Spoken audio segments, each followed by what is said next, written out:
sentimos, lo entendemos, pero lo compartimos. Y esta mañana queremos simplemente recordar cada uno de nosotros que tú eres la bendición, tú eres el regalo, tú eres aquel que ha venido a morar no solamente en nuestras vidas, pero tienes la habilidad, Señor, de transformar la vida de todo ser humano. Gracias por la bendición, gracias por el don inefable de tu Hijo Jesucristo. Es en su nombre en el cual oramos. Amén. Lo he mencionado por algunos domingos que el libro de Hebreos, que es donde estamos, es un libro en el cual su contexto es la persecución, su contexto es el sufrimiento, su contexto es bastante disfuncionalidad, que entre paréntesis a eso se le llama vida, ¿no es cierto? La vida es disfuncional, la vida tiene diferentes situaciones y no somos una iglesia que exaltamos el pesimismo ni el sufrimiento, ni pensamos que entre más sufres, más cerca estás de Cristo. Eso no es lo que decimos, pero la realidad es que las situaciones vienen a la vida y son un poquito difíciles. Entonces, la serie que hemos escogido y que hemos hablado, que no está basada exclusivamente en Hebreos, pero la hemos conectado en Hebreos, es por dos cosas. Es la palabra que está aquí abajo, que es la palabra preeminencia. Que cuando tu vida, mi vida, nuestro hogar, nuestras familias, el mundo que vivimos se encuentra en un contexto de dificultad, de incertidumbre, muchas de las veces, y eso es lo que nos invita a pensar en este concepto, de que lo que deseamos y lo que anhelamos es un Dios que sea soberano, es un Dios que no esté limitado a nuestros errores, a nuestro pecado, a nuestras condiciones, a nuestras situaciones, porque muchas de ellas son irreversibles, ¿no es cierto?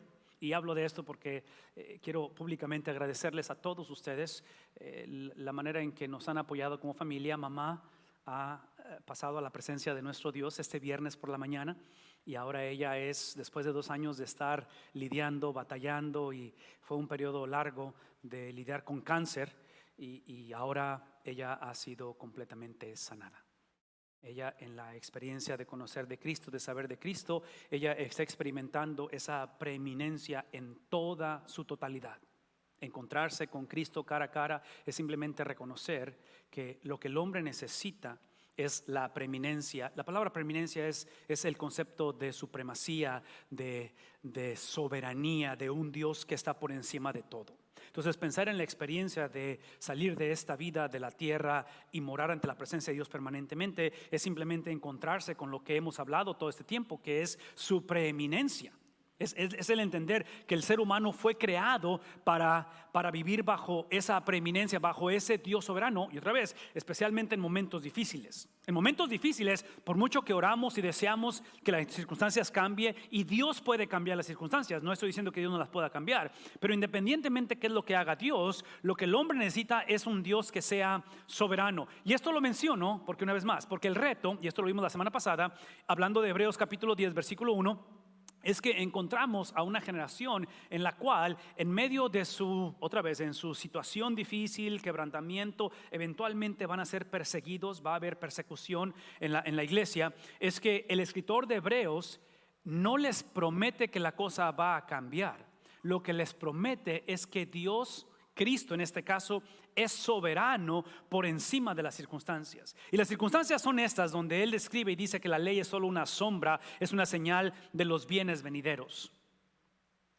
La ley es simplemente el anunciamiento de lo que está por venir, y no es la presencia. La ley no es la presencia misma de estas realidades. En otras palabras, tiene una función la palabra de Dios, pero está apuntando hacia alguien o hacia algo más grande que la misma palabra de Dios. Por lo tanto, dice, por eso nunca puede, hablando de la ley, mediante los mismos sacrificios, que los sacrificios es lo que la ley enseña, un sistema de sacrificio, un sistema sacrificial para esta gente, dice que ofrecen sin cesar, año tras año, hacer. La ley no fue dada para que el hombre fuera perfecto.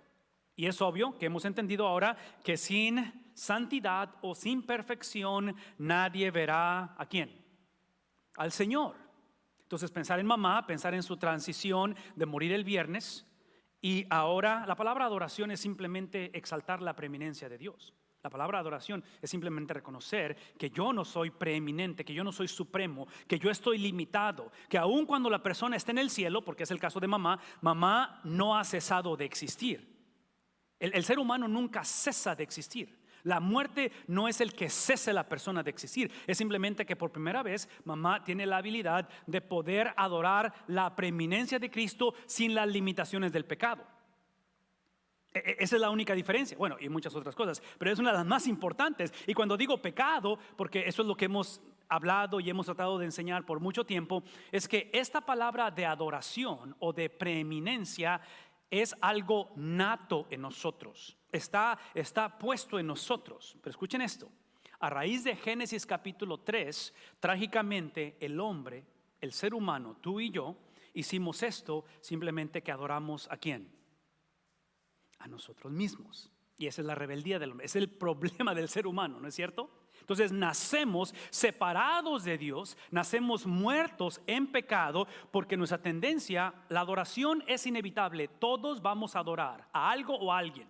La pregunta es simplemente quién o qué es el objeto de la adoración. Y lo que nos está enseñando Hebreos desde un principio es que al final de la historia, como el punto es este, e inclusive aquí conectando con el apóstol Pablo, que no creemos que Pablo es el autor de Hebreos, pero en el caso de Pablo dice en Romanos capítulo 12 que en un momento dado presentemos nuestros cuerpos como sacrificio santo, vivo y agradable ¿a quién? Al objeto de la adoración, que es Dios. Y Pablo lo que está diciendo es esto, que al punto de la historia es que esta experiencia no sea un ritual, hablando de los rituales, sacrificios año tras año, que no sea algo que esté divorciado de algo que haces en el santuario o en el templo o en la sinagoga en este caso, porque el templo está destruido para ese tiempo, no hay templo para ellos, va a ser reconstruido más adelante. Pero en este caso estamos hablando donde el punto aquí de la adoración, Pablo dice, porque eso es nuestro culto racional, que eso se convierta en un estilo de vida, que conforme tomo decisiones, conforme paso el luto de perder a un ser querido, ¿cómo es que la preeminencia de Dios en medio del sufrimiento sea el evangelio que proclamamos? Porque de otra manera lo que vamos a hacer es que vamos a ser esclavos de circunstancias, vamos a ser esclavos de mis propias prácticas, como mi mamá me enseñó, como mi pastor anterior me enseñó, como pienso yo, lo cual no estoy en contra de lo que mamá enseñó ni lo que abuelita enseñó, pero el punto es esto, al final de tus prácticas, de tu sentir, de tu hablar, de cómo nos relacionamos, al final de cómo te ves a ti mismo, la pregunta es ¿quién o la fama de quién está siendo exaltada? Esa es la pregunta. Porque alguien va a ser exaltado, alguna fama va a ser exaltado. Y una vez más, si no es la presencia de Dios, el cual es un Dios perfecto, el Dios que no está en contra de los sistemas o de las prácticas, la ley la instituyó Él, es simplemente que la adoración nos debe llevar a recordar que la Navidad se trata, el punto de la Navidad es el complacer a Dios. Es que Dios encuentra su beneplácito cuando el hombre adora. Entre paréntesis, cuando digo beneplácito o que Él que Él se complace en ello, es que un Dios satisfecho es el prerequisito para una humanidad salva. Para que el hombre sea salvo, Dios tiene que estar satisfecho.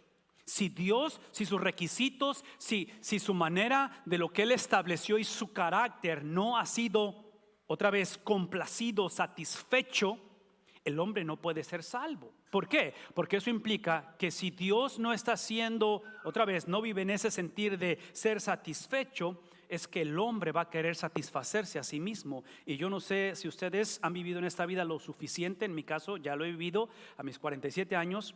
Yo me he dado cuenta que cada vez que he tratado de complacerme a mí mismo, ¿cómo termina la historia?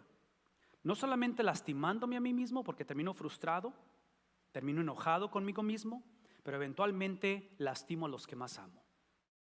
¿Saben de qué estoy hablando cuando menciono todo eso? Cada vez que trato de complacerme a mí mismo, cada vez que trato de decir esto, es de que todo lo que necesito, porque es lo que dice la cultura, es simplemente ver en retrospectiva, es simplemente analízate a ti mismo, simplemente medita y encuentra paz en tu interior. Cada vez que he buscado mi interior, ¿saben qué es lo que encuentro dentro de mí? Especialmente en el corazón, un montón de colesterol, es todo lo que encuentro. De allí en fuera no encuentro nada bueno en mí, porque otra vez, porque no fui diseñado para satisfacerme a mí mismo. Una vez más, Génesis capítulo 3, la última vez que el hombre trató de satisfacerse, de complacerse a sí mismo, es cuando el hombre quiso ser igual ¿a quién? A Dios, y el resto lo conocemos, ¿no es cierto? Entonces la Navidad es simplemente entender que se trata de que el nacimiento de Cristo es Dios diciendo estoy satisfecho. Que a través de la intervención divina esta virgen ha concebido y ha traído y ha dado a luz a Emmanuel, que es ¿quién? Dios con nosotros. Por lo tanto, esto es lo que implica. De otra manera, si Dios no es satisfecho, si Dios no ha sido complacido, entonces ¿no habrían dejado ya de hacerse sacrificios? En otras palabras, si la ley no tiene la habilidad de complacer a Dios, si la tuviera, ya no hubiera más sacrificios. Pues los que rinden culto, purificados de una vez por todas, no habrían sentido la culpabilidad de su pecado. Entonces, el problema no es tanto que el hombre peca, el problema es que el pecado lo que produce es separación con Dios. Una vez más, el problema sí es el pecado, pero muchas veces es el concepto de que el pecado, trágicamente lo vemos, el pecado tiene la habilidad de prometernos cosas que nunca nos va a dar, ¿verdad? Y una de ellas es satisfacción propia. Es decir, si yo me satisfago a mí mismo, si hago lo que yo pienso, lo que yo siento, lo que yo entiendo, y entre paréntesis, no quiero que escuchen de mí esta manera de estar juzgando, pero seamos honestos. Inevitablemente todo lo que yo puedo hacer es lo que pienso, no puedo hacer otras cosas que no piense, porque todo lo que soy es lo que soy. ¿Tiene sentido eso? Todo lo que entiendo es, en otras palabras, no puedo entender lo que no conozco. Es por eso que cuando hablamos de esta transición de la Navidad, es un ser forense que viene y nace en una experiencia virginal sin ¿qué cosa? Sin la posibilidad de que Cristo pueda pecar. Aun si Cristo hubiese querido pecar, Él no hubiera podido pecar, porque Él es Dios mismo, ¿no es cierto? Entonces, cuando estoy hablando del nacimiento de Cristo, es que Cristo lo que hace es que cuando Él viene a este mundo, Él literalmente viene y habita entre nosotros, y lo que hace es que en su concepción virginal Él tiene la habilidad de tomar todo lo que hemos hecho, todo lo que sabemos, que otra vez no estoy en contra de cómo fuimos criados ni nuestras maneras de ver la vida y todo eso, pero aparentemente si estamos conscientes que el problema del hombre es que trata, quiere, sigue, está obsesionado en satisfacerse a sí mismo, necesitamos una agente forense que solucione ese problema. De otra manera, vean esto, pero esos sacrificios son un recordatorio anual ¿de qué cosa? De que Dios no está satisfecho, de que no hay manera que el hombre pueda satisfacer a Dios. Inclusive yo diría esto, que cuando tratamos de satisfacer a Dios por nuestros propios méritos, escuchen eso, tratar de satisfacer a Dios por los propios méritos no solamente es pecado y rebeldía, pero es el concepto de que eventualmente, esta es la manera en que nos revelamos, es que llegamos a un momento en el cual mi relación con Dios es simplemente para recordarle lo que Él me debe. Así es que más vale que no me pase nada malo, más vale que no pasen mis hijos situaciones difíciles. Más vale que, y yo ya tengo bien estructurada mi vida, ya sé cuándo me voy a pensionar, cuándo voy a, y de repente, pum, la vida sucede. Y volteas y dices, hey, ¿qué onda? Si yo he hecho los sacrificios, yo he guardado tu palabra, caemos en una situación en la cual, una vez más, tratamos a Dios como que si Él nos debiera. Este no es el caso, ya que es imposible que la sangre de los toros y de los machos cabríos, que estamos hablando del sacrificio de estos animales, dice, quite lo que causa enemistad con Dios. En otras palabras, esto de toros y de machos cabríos, su sangre derramada, era necesaria para que cambiara. Era el simbolismo, era la representación de que el hombre había pecado y que el problema del hombre no era su conducta, era su esencia. De que el pecado no es lo que hacemos, es lo que somos. Entonces eso implica que el hombre a través de la ley se supone, pero no sucedió, se supone que el hombre a través de la ley tenía que reconocer que su problema no era conducta, su problema era la disposición o la inclinación del corazón. Trágicamente, generación tras generación sucede y pasa de tal manera que estas prácticas se perfeccionaron. Eventualmente estas prácticas las usamos otra vez para poner a Dios y decirle y recordarle que ya cumplí con el checklist. Por lo tanto, aun cuando de repente hay un resbalón, de repente se me sale y me brota el apellido o hago cosas que no debo de hacer, yo tengo el sistema perfecto para que me vaya bien, para que, y aquí voy a ser un poquito crítico con esos libros de que su mejor vida ahora, ¿saben de qué estoy hablando? No es su mejor vida ahora, es la vida de Cristo ahora en nosotros. ¿Qué significa ello? Por eso, hombre, está así como que por eso, hey, ya escuchen, o sea, ya es el capítulo 10, ya les he hablado por 9 capítulos y no hemos entendido lo que se trata la Navidad.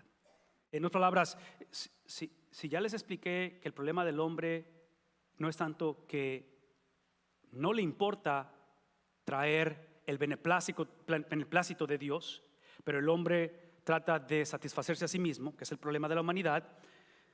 Llega un momento en el cual, al entrar en el mundo, al nacer, ¿quién nació? ¿Qué es la Navidad? La Navidad es el nacimiento.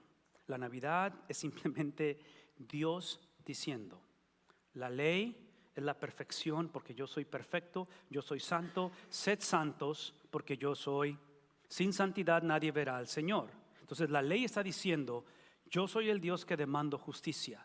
Hace 2000 años entró al mundo el justificador, el que su vida se iba a dedicar a traer el beneplácito de Dios. Por lo tanto, Cristo lo que hace, observen lo que hace Cristo. Él, y aquí está lo que en inglés llamamos quotation marks, que son las comillas cuando estamos hablando o estamos mencionando las palabras de alguien más. Ese es el Salmo 46. Y en el Salmo 46, Hebreos lo que hace es que menciona y lo conecta con Cristo y dice: a ti no te complacen. Cristo diciendo a ti. ¿Quién es el ti? ¿De quién está hablando? ¿De qué trata la Navidad? De el beneplácito de complacer a quién, no a la humanidad. Si el punto no es salvación del hombre, la salvación del hombre es el producto de un Dios que ha sido complacido.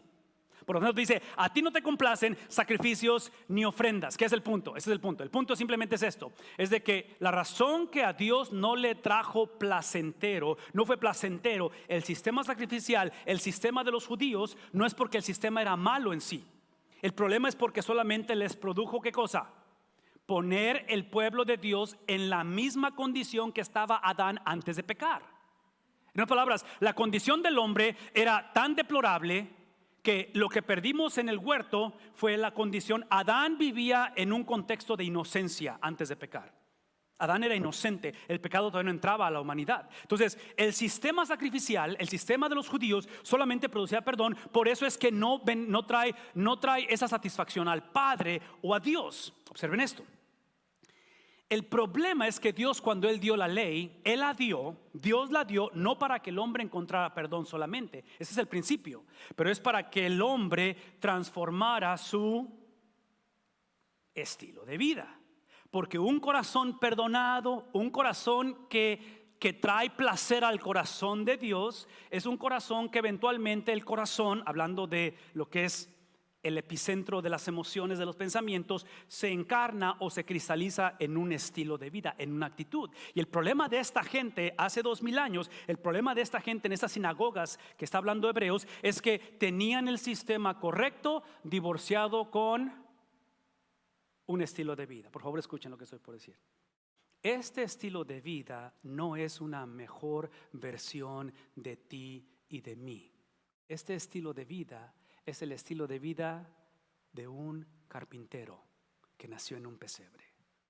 En otras palabras, este perdón tiene que reflejarse en la justicia que ha sido acreditada a nosotros. Por eso es que cada domingo digo que es imposible que Cristo nazca un jueves, muera un viernes y resucite un domingo, porque necesitamos 33 años de estilo de vida, el cual Cristo, irónicamente, el cual no necesitaba ser perdonado porque Él fue el perfecto, al octavo día, ¿saben lo que le pasó a Cristo? Fue llevado para ser circuncidado.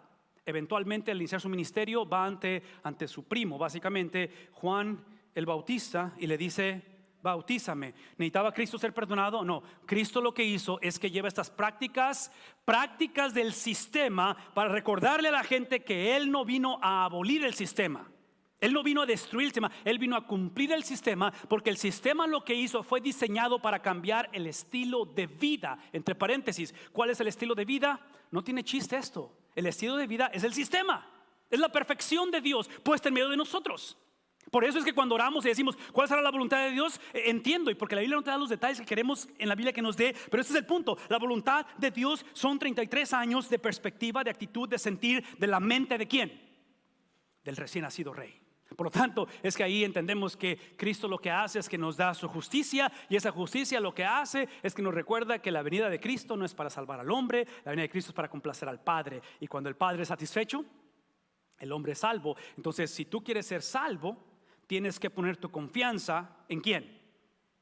No en que tú vas a prosperar, en que tú vas a cambiar, en que este 2020 la cosa cambia. Ahora sí, hacer ejercicio, ahora sí, esa dieta se va a hacer y ojalá todas las cosas sucedan y ojalá cambiemos estilos de vida. Pero lo que está diciendo aquí es que la cuestión con Cristo, la cuestión de la ley y el cumplimiento de la ley es que lo que hace es que nos recuerda que un padre que no es complacido, un padre que está sin ser satisfecho, es simplemente entender que el problema de la humanidad no es nuestro carácter, no es nuestra infancia, no es inclusive Satanás. El problema del hombre es Dios, es su santidad, es su justicia, es su gloria, es su magnificencia. El problema de Dios es que el hombre va a tener que encararlo un día.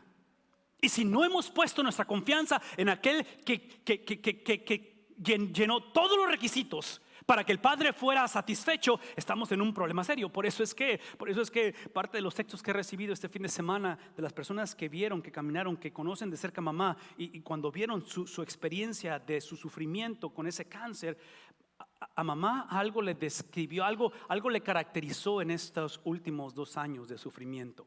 Y esto es irónico, es completamente irónico y honestamente no tiene sentido a la luz del hombre.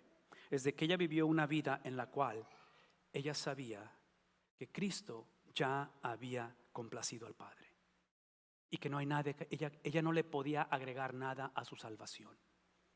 Y eso es lo que trae al hombre la satisfacción. Inclusive yo argumentaría esto: ¿cómo sé que el Padre está satisfecho con Cristo? Porque en el tercer día, ¿qué le pasó al Hijo? Esta es la evidencia que el Padre estuvo satisfecho. Entonces, véame tantito. La certidumbre de tu resurrección y tu salvación es un estilo de vida. Si esta mañana que estás aquí sentado conmigo, tu estilo de vida, tu manera de pensar, de sentir, de hablar, de procesar, de reaccionar, tus emociones cómo procesan, no están reflejando la certidumbre de que un día tú resucitarás de entre los muertos, hay un desconecte aquí. Hay un problema serio en todo ello, porque tú y yo sabemos que la muerte es inevitable. Es parte de lo que nos hace ser humanos. La muerte es parte de que Dios en su plan perfecto, no es que Él sea el creador de la muerte, pero Él es preeminente, Él es soberano, que aún la muerte Él la usa para establecer su reino. ¿Me explico?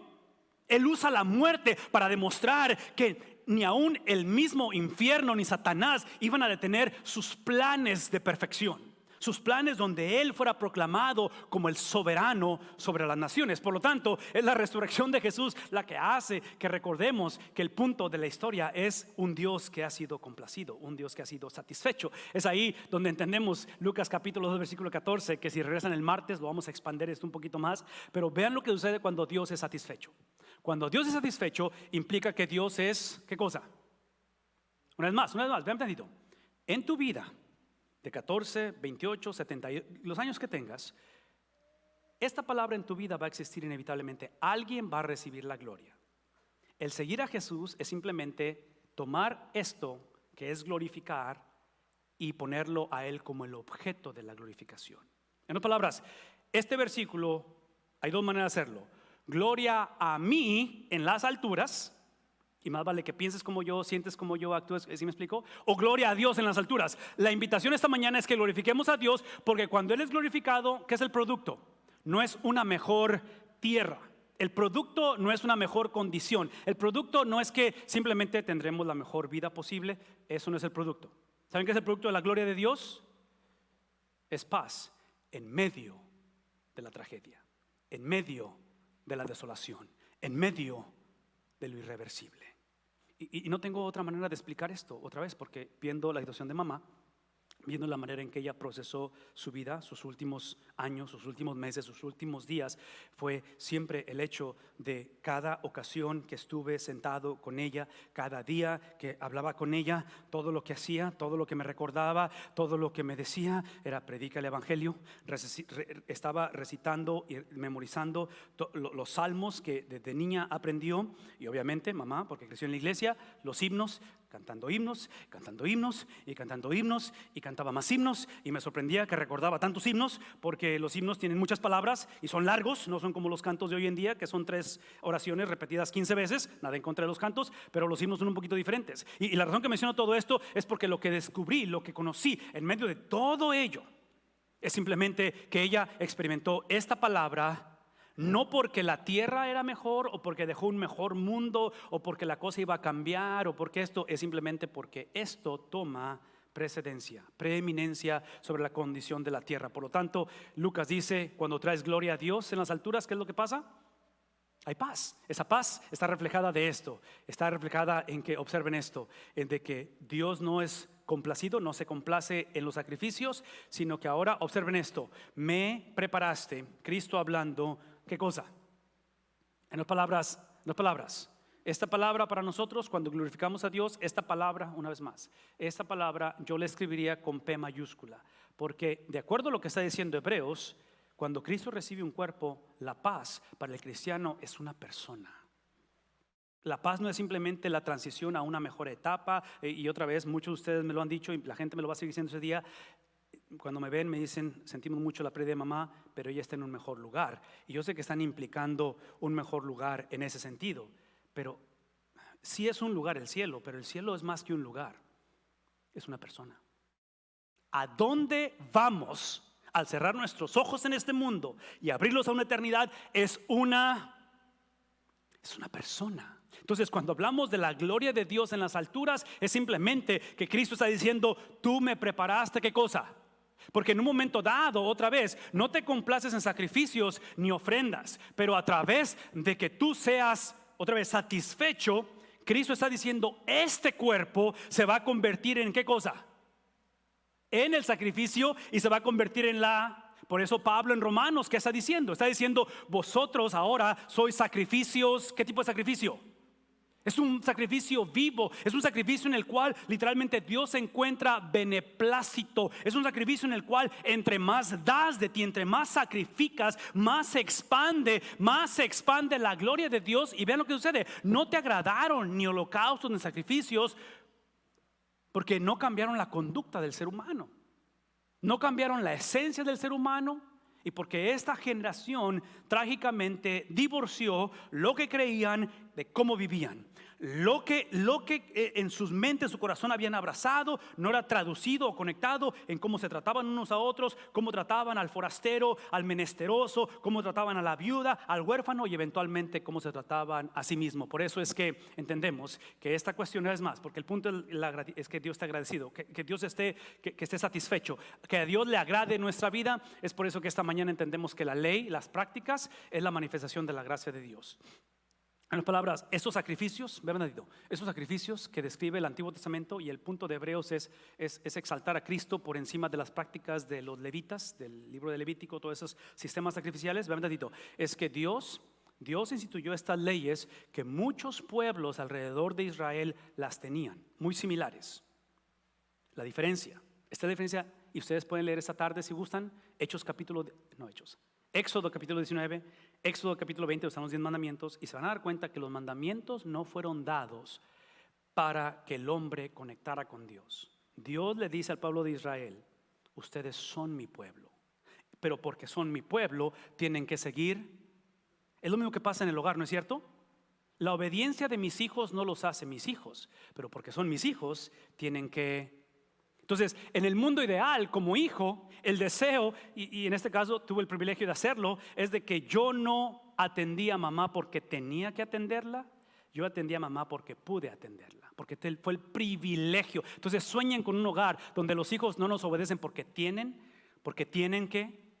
Pero se imaginan un hogar donde el hijo obedece, honra al padre, honra a Dios a través de los padres porque pueden, porque hay un ser forense que les da la habilidad de entender que la ley, en esa ley Dios despliega su gracia. El problema no fue la ley. ¿Qué fue el problema del pueblo de Israel?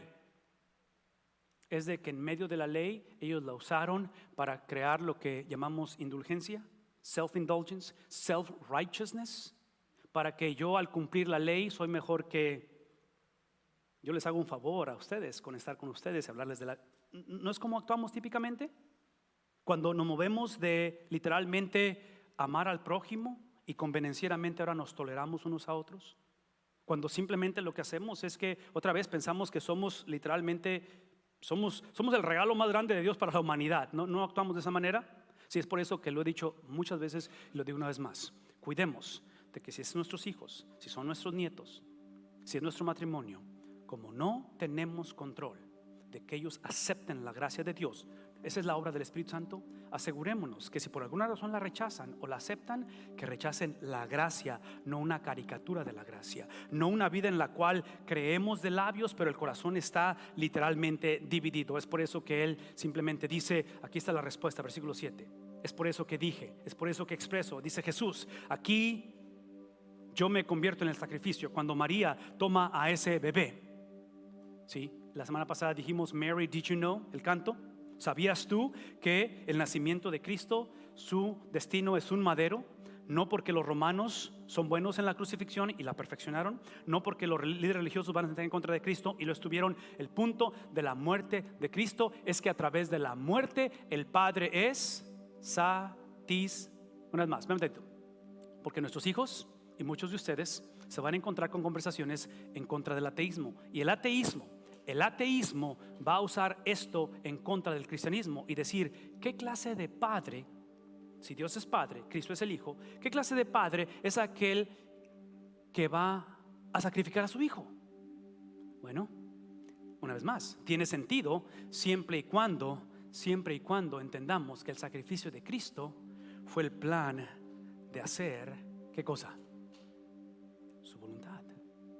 En otras palabras, el ateísmo separa la voluntad o el propósito, la soberanía y la preeminencia de Dios con el sacrificio de Cristo. Si los divorcias, tiene sentido. Eso es una barbaridad, eso es inhumano que un padre sacrifique a su hijo. Pero en el contexto de la voluntad de Dios, del plan supremo de Dios, lo que el hombre necesita no es su mejor vida ahora. Lo que el hombre necesita es la voluntad de Dios, porque la voluntad de Dios es un hombre, la voluntad de Dios es una nueva raza, la voluntad de Dios es un nuevo principio. En el caso de mamá, ella el viernes conoció en su totalidad, ¿qué cosa?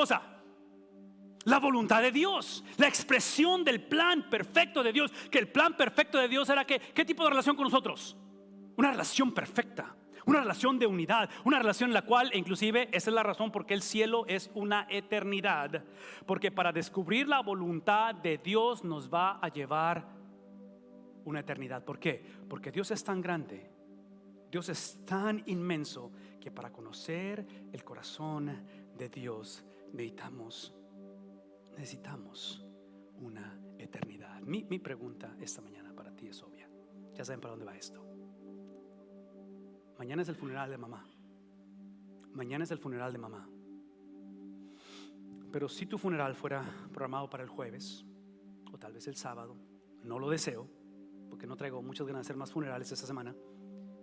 Pero si mi funeral fuera a ser el miércoles o fuera a ser el domingo,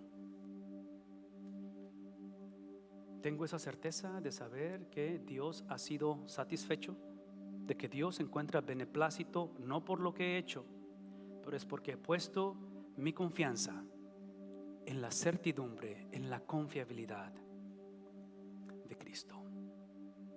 Los muchachos van a pasar para dirigirnos en un canto, y conforme cantamos, yo quiero que oremos antes de ello.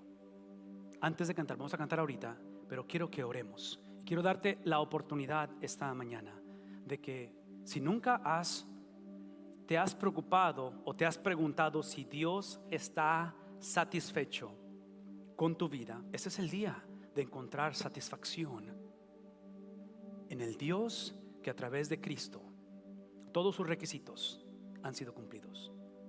Y entender que lo que más necesita tu vida no es tanto que tú estés satisfecho, pero es que conozcas al Dios que en medio de tu condición, en medio de tus limitaciones, en medio de mi rebeldía, mi pecado y en este caso mi dolor, porque es muy difícil. El culto de mañana, he hecho muchos servicios fúnebres en 30 años que he pastoreado, ya casi mucha gente hemos enterrado. He tenido el privilegio de estar en los funerales de muchos de sus papás y sus hermanos y sus tíos de ustedes como iglesia, pero este va a ser un poquito diferente para mí, ¿no? Porque es personal, porque trata de mamá. En medio de todo ello, yo puedo descansar en el hecho de que el Padre en Cristo ha encontrado satisfacción. Y es ahí donde puedo declarar que la muerte de los santos es bendita, es gloriosa, ante los ojos de nuestro Dios. Oren conmigo, por favor. Padre, esta mañana simplemente declaramos que tu gracia es preeminente, que es por encima de nuestras limitaciones. Usa este tiempo para que tu iglesia responda a este evangelio